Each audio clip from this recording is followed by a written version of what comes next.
Hola, ¿cómo estás? En este video vamos a resolver la actividad 18 de la unidad 2 que se encuentra en la página 122 del material de Estadística 1 Ciclo Básico a Distancia. Esta actividad nos dice, con los datos de la base EPH, que sería la encuesta permanente de hogares, se ha analizado la variable sueldo que representa el ingreso de las personas consultadas en la muestra. Se ha considerado para el análisis descriptivo el ingreso de empleadores y trabajadores por su cuenta, y las medidas descriptivas para el ingreso de cada una de esas categorías se muestran en la tabla 12. Entonces, en la tabla 12 tenemos las medidas resumen para las dos categorías, empleador y cuenta propista, y nos indica el tamaño de cada una de esas muestras, la media para cada categoría, la varianza, el valor mínimo y máximo que asume la variable ingreso en cada una de esas categorías, la mediana, el cuartil 1, el cuartil 3 y el coeficiente de asimetría. Vamos a resolver 6 incisos a lo largo de este video. El inciso A nos pide que calculemos la media general del ingreso de ambas categorías.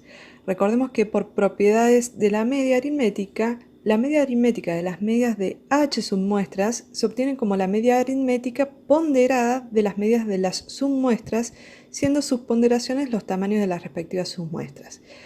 ¿Qué queremos decir con esto? En este caso tenemos dos submuestras. Por un lado, la efectuada a los empleadores, que es de tamaño 9, y por otro lado, la muestra efectuada a cuentapropistas, que es de tamaño 21. Las medias de cada una de estas submuestras es de 1.280 pesos para el caso del ingreso de los empleadores y de 737 pesos con 14 centavos para el caso de los cuentapropistas. ¿Cómo calculamos entonces la media general del ingreso de ambas categorías? Vamos a multiplicar n sub 1, o sea, el tamaño de la primera submuestra, por la media de la variable de ingreso de empleadores, más el tamaño de la segunda submuestra por la media del ingreso de los cuentapropistas, y de todo eso lo vamos a dividir por el total de la muestra. ¿Cuál es el tamaño total de la muestra? 9 más 21 es igual a 30. Entonces, reemplazando por sus iguales, tenemos que 9 por 1280 más 21 por 737,14 dividido 30 nos da una media general del ingreso de ambas categorías de 900 pesos. Es decir, el promedio de ingreso para ambas categorías tratadas en conjunto es de 900 pesos.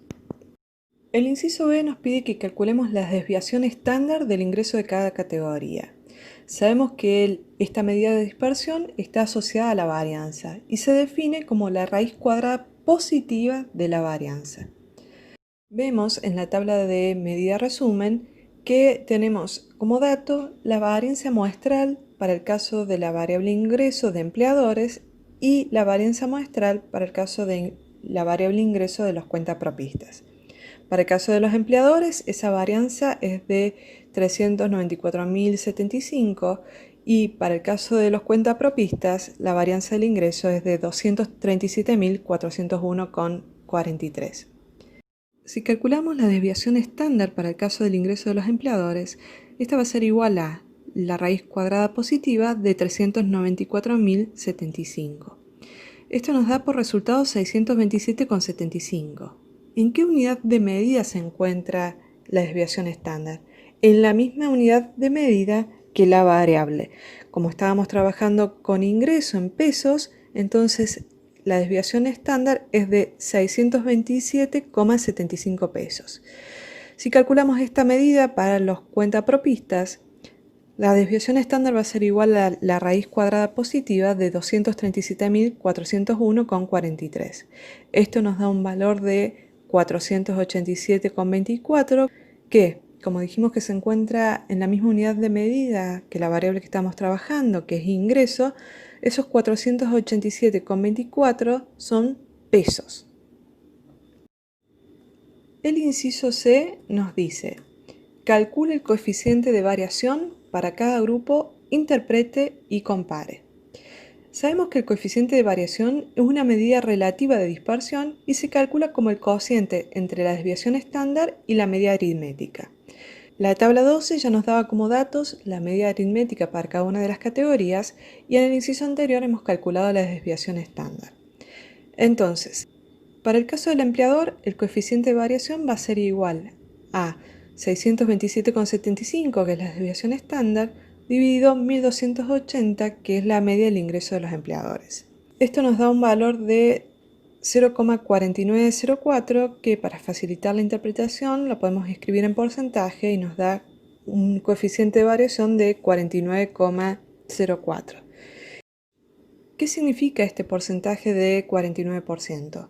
Que la dispersión relativa del ingreso respecto a la media es de 49%. Si calculamos el coeficiente de variación para la variable ingreso de los cuentapropistas, este coeficiente va a ser igual a 487,24, que era la desviación estándar que calculamos en el inciso B, dividido 737,14, que es la media de esta variable para el caso de los cuentapropistas. Esto nos da un valor de 0,6610, que llevado a porcentaje representa un valor de 66,10%. Es decir, que la dispersión relativa del ingreso respecto a la media, para el caso de los cuentapropistas, es de 66%.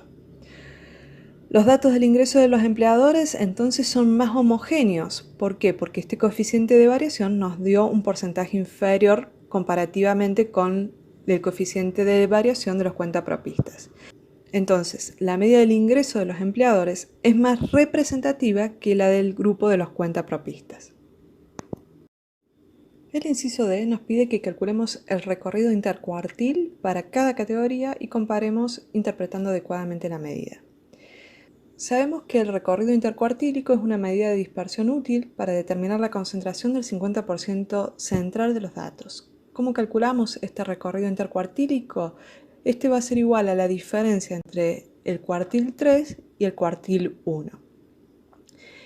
En la tabla de medidas resumen vemos como datos el cuartil 1 y el cuartil 3 del ingreso de los empleadores y de los cuentapropistas. Entonces, para el caso de la variable ingreso de los empleadores, el recorrido intercuartílico va a ser igual a 1.500 pesos, que es el valor del cuartil 3 para esta categoría, menos 970 pesos, que es el valor del cuartil 1 para esta categoría. Esto nos da un valor de 530 pesos. Para el caso del ingreso de los cuentapropistas, el recorrido intercuartílico es igual a 870 pesos menos 320, es decir, 550 pesos. Como vemos, el 50% central de los datos para el caso del ingreso de los empleadores tiene una diferencia de 530 pesos. En cambio, para el caso de los cuentapropistas, la diferencia que existe entre el 50% central de los datos es de 550 pesos. El inciso E nos pide que indiquemos, observando la tabla de medidas resumen, qué distribución presenta mayor asimetría y cuál es el sentido de la misma. Vemos en la tabla que en la última fila se presentan los valores del coeficiente de asimetría, que para el caso del ingreso de los empleadores es de 0,03, mientras que para el ingreso de los cuentapropistas es de 1,53. ¿Recuerdan cómo interpretamos esta medida? Si el coeficiente de asimetría nos da un valor mayor a 0, significa que la distribución de la variable presenta una asimetría derecha o positiva. Si es igual a 0, es simétrica, y si es menor a 0, la distribución de la variable presenta simetría izquierda o negativa. En este caso vemos que la distribución que presenta mayor asimetría es la distribución del ingreso de los cuentapropistas, con un coeficiente de asimetría de 1,53. Como es un coeficiente de asimetría positivo, podemos decir que dicha asimetría es derecha o positiva. Por último, el inciso F nos pide que calculemos la media y varianza del ingreso para la categoría de empleadores luego de una disminución del 20% debido a devaluaciones monetarias, y nos pide que apliquemos propiedades. Vamos a definir entonces una nueva variable que va a estar dada por el valor de la variable original menos ese 20% en que se ha disminuido el ingreso. Entonces, la nueva variable que vamos a simbolizar como W va a ser igual a X menos 0,20 de X, o sea que W es igual a 0,80 de x, el 80% de la variable original. ¿Qué datos vamos a usar de la tabla de medidas resumen? Vamos a usar los datos de la media y de la varianza del empleador, porque nos está pidiendo específicamente para esa categoría. Recordemos que por propiedades de la media aritmética del producto de una constante por una variable es igual a la constante por la media de la variable. Entonces, la media aritmética del ingreso de los empleadores, una vez que consideramos esta disminución del 20%, va a estar dada por 0,80, que es el valor por el cual multiplicamos nuestra variable original, por la media de nuestra variable original. Entonces, 0,80 por 1.280 pesos nos da que la media de la variable ingreso de los empleadores después de esta disminución del 20% es de 1.024 pesos. Recordemos que por propiedades de la varianza de una constante por una variable es la constante al cuadrado por la varianza de la variable. Aplicando esta propiedad al caso bajo estudio, la varianza de esta nueva variable que hemos definido, que implica una disminución del ingreso del 20% de los empleadores, va a ser igual a 0,80 elevado al cuadrado, la constante elevado al cuadrado, por la varianza de la variable original, que sería el ingreso sin haber sufrido ningún descuento, ninguna disminución. Entonces, esta varianza nos va a dar igual a 0,64, que es el resultado de 0,80 al cuadrado, por la varianza de x, que era 394.075. Esto nos da un valor de 252.208 pesos, que son pesos al cuadrado. Con esto completamos esta actividad. Los esperamos en un siguiente video.